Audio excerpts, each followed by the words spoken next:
Эстрада ырчысы Самара Каримова Биримдик партиясы менен Ош шаардык кеңешине шайлоого аттанды. Бул тууралуу ырчы Instagram баракчасына жазды. Андан сырткары Биримдик саясий партиясынын биринчи конференциясы Ош шаарында болуп өткөнүн билдирди. 29 февраль күнү Ош шаарында Биримдик саясий партиясынын жергиликтүү уюмунун регионалдык биринчи конференциясы өттү. Бул иш-чарага Биримдик саясий партиясынын лидери Аманкулов Марат Аскерович, Кыргыз Республикасынын Жогорку кеңешинин депутаттары, партиянын мүчөлөрү жана делегаттары, ошондой эле жергиликтүү кеңешке талапкерлер, Ош шаарыбыздын активисттери катышты. Конференцияда 2020 жылдын 12 апрелинде боло турган Ош шаардык кеңешинин шайлоосуна партиянын катышуусу бир добуштан колдоого алынып, талапкерлердин тизмеси бекитилди, деди ал. Буга чейин 5 шаардык кеңешке болчу шайлоого катышууга 22 саясий партия арыз бергени маалым болгон. Эске салсак, Кыргызстанда жергиликтүү кеңештерге шайлоо 12 апрелде өтөт.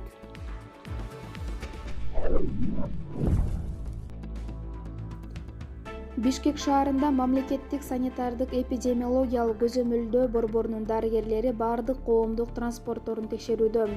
Маалыматка ылайык, бардык транспорттук мекемелерге сасык тумоо, курч, респиратордук вирустук инфекциялар жана ошондой эле коронавирустун алдын алуу максатында санитардык эпидемиологиялык иш-чараларды күчөтүү тууралуу тапшырмалар берилген. Күнүнө 1700дөн ашуун айдоочу жолго чыгат. Жолго чыгуунун алдында айдоочулардын текшерүү үчүн 29 наркологиялык пункттар иш жүргүзүүдө. Ал жерде күнүгө каттамга чыгуунун алдында айдоочулардын дене табууна дагы медициналык баштыкча жана унаанын санитардык эпидемиологиялык абалы текшерилип, атайын китепчеге катталат. Ошондой эле Ош жана Ала Мүдүн базарларындагы бир катар павильондорду, соода түйүндөрүн, Бишкек жылуулук энерго ишканасынын аймагын номер 5 мончонун коронавируска каршы дезинфекциядан өткөрдү. Маалымат бак Элдик медиа.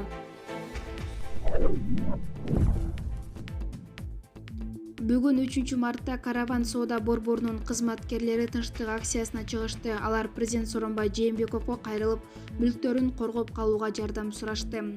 Акцияга чыккандар мамлекеттик мүлктү башкаруу фонду алардын соту аянтчаларын акциондон сатканы жаткандыгына наразы.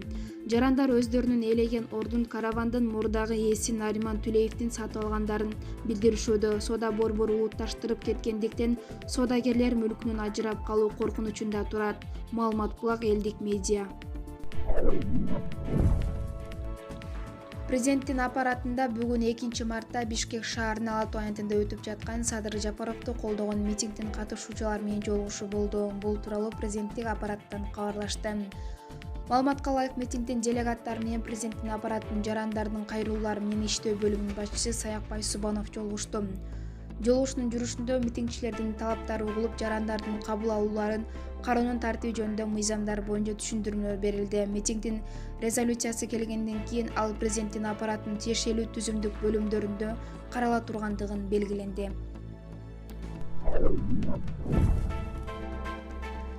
Бишкектеги жаңы конуштардын биринде даратканадан табылган кызды асырап алышты. Бул тууралуу Эмгек жана социалдык өнүгүү министрлигинин өкүлү Назгүл Чолумова билдирди. Бүгүнкү күндө наристе Кыргыз Республикасынын жарандары тарабынан асырап алынды. Кыз көп убакытка чейин дарыланды. Азыр анын абалы туруктуу. Баланы багып ала турчу үй бүлө табылды, деп билдирди. Белгилей кетсек, кыздаманы алып калган аял өзү багып алууга аракет кылган, бирок мамлекеттик органдар ага берүүдөн баш тартып койгон болчу. Ошол аял багып алдыбы же жок, мен аны айта албайм, бирок жаран баланы сактап калып, аны тарбиялагысы келген күндө дагы ал белгилүү процедуралардан өтүшү шарт. Эгер анын ден соолугу, үйдөгү шарты, кирешеси туура келсе, үй бүлөсүнө кабыл алууга мүмкүн болот. Кандайдыр бир параметрлер жогого туура келбесе, биз баш тартууга аргасызбыз, деп түшүндүрдү Чолумова.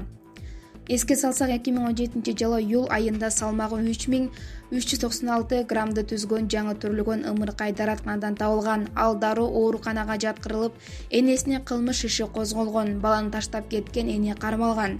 Маалымат булак Кактус медиа. Президент Сооронбай Жээнбеков бүгүн 3 мартта кыргызстандыктарды мамлекеттик туу күнү менен куттуктады. Өлкө башчысы кайрылуусунда желек ар бир жарандын мекенге болгон атуулдук сезимин чагылдырып турган символ экенин, тууда кыргыз элинин биримдеги жалпы мекендештердин ынтымагы чагылдырганын белгиледи. Манас бабабыздан бери сакталып, муундан муунга өтүп келаткан кызыл туубуздун бийиктиги желбиреп турушун камсыздоо ар бирибиздин ыйык милдетибиз. Аталардын табарегин аздектеп сактап, туу астында бирге чогуу болушубуз абзел. Биздин сыймыгыбыз болгон кызыл туубуз ачык асманда желбиреп, Кыргызстаныбыз өнүгүп өсө берсин деп айтылат президенттин куттуктоосунда. 3 март мамлекеттик желек күнүнө карата бүгүн Кыргызстанда бир катар иш-чаралар өтүп жатат. Кыргыз Республикасынын туусун 1992 жылы 3 мартта Жогорку кеңеш кабыл алган. Кечээ 2 марттагы митингдин айынан массалык башаламандыктарга жол берген 166 жаран Бишкек шаардык милиция кызматтарынын башкармалыктарына жеткирилген. Бул тууралуу Ички иштер министрлигинин маалымат кызматы билдирди. Алардын 162 менен тактоо, аныктоо иш-чаралары жүргүзүлгөн соң кое берилди. Бишкек шаардык ички иштер башкармалыгынын кылмыштарды жана жоруктардын бирдиктүү реестерине жаза кодексинин 264 беренесинин негизинде катталып, сотко чейин көндүрүш иши башталды. Аталган иштин алкагында 4 жаран камакка алынды. Мындан тышкары массалык башаламандыкта 24 милиция кызматкери денелеринин ар кандай жаракаттарды алышты. Учурда тиешелүү экспертизалар дайындалып, ыкчам бийликтөө иш-чаралары уланууда. Эскерте кетсек, кечээ камактагы саясатчы Садыр Жапаровдун колдоочулары Ала Тоо аянтында тынчтык митингин өткөрүшкөн. Акциянын белгиленген мөөнөтү саат 18:00 бүткөнүнө карабастан чогулган эл ак үй тарапка бет алган. Аларды милициянын атайын даярдыктагы кызматкерлери жолдон тосуп, ортодо кагылышуу чыкты. Эл милицияга карата таш ыргытып, милиция суу бүркүчү унаа, кулак тундуручу куралдарды пайдаланып элди кууп таратты. Коронавирустун жайылышын алдын алуу максатында Тажикстан вирус катталган 35 мамлекеттин жарандарына өлкөгө кирүүгө убактылуу тыюу салды. Тажикстан убактылуу тыюу салган өлкөлөрдүн тизмеси: Кытай, Япония, Корея, Вьетнам, Сингапур, Австралия, Малайзия, Камбоджа, Филиппин, Таиланд, Непал, Шри-Ланка, Индия, Финляндия, Италия, Британия, Испания, Швейцария, Бельгия, Израиль, Австралия, Хорватия, АКШ, Канада, Бая, Египет, Иран, Ливан, Кувейт, Бахрейн, Оман, Афганистан, Ирак жана Алжир. Аталган өлкөлөрдүн жарандарына билет сатуу токтотулган. Ошондой эле буга чейин сатып алгандардын билетин төлөп берүү каралган. Бул мамлекеттерден келген тажикстандарды 2 жумалык карантин күтөт. Ал эми Кыргызстан коронавирус көп катталып жаткан Кытай, Иран, Италия, Япония жана Түштүк Кореянын жарандарынын келишине убактылуу чектөө киргизген. 3 мартка карата дүйнө боюнча коронавируска кабылгандардын саны 91 миңден ашты.